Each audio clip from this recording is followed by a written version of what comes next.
On Thursday, Feb 12th and 13th, gold and silver prices dropped, not because demand collapsed or fundamentals changed. They dropped because of one story, a report published by Bloomberg. Bloomberg reported that Russia was preparing to return to dollar-based exports. In simple terms, the story suggested that Russia was coming back into the US dollar system, and markets reacted instantly.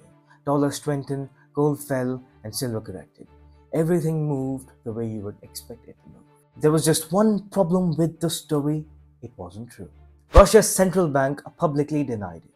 The governor herself stated that Russia is not in talks about returning to the US dollar-based system. Что касается возможного развития отношений с Соединенными Штатами, информация, мы как Центральный банк в этом, во всяком случае, пока не принимаем участие. The report quietly disappeared from the headlines, but the market reaction by then had done its job. Subscribe. Central banks around the world are buying gold at record levels. Countries are slowly reducing their dependence on the US dollar. And this creates a problem for the United States. Because when confidence in dollar weakens, precious metals get stronger. Gold and silver rise not because of hype, but because of monetary reality.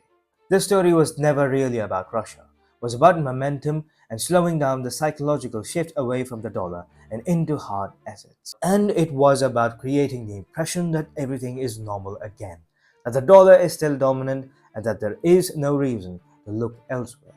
Gold and silver do not need manipulation to rise. They rise naturally when trust in fiat systems erodes. They just need time. So, regarding silver, people like to pull out old charts from 1980 and 2011 and say that this is what exactly happened.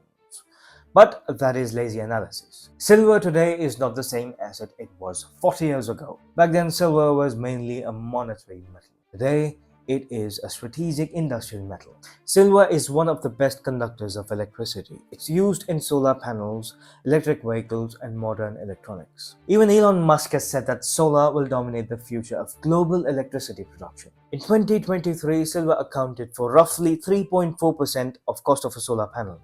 Today, it's 29%, which is incredible. That is industrial demand. This means silver is no longer just a hedge against inflation.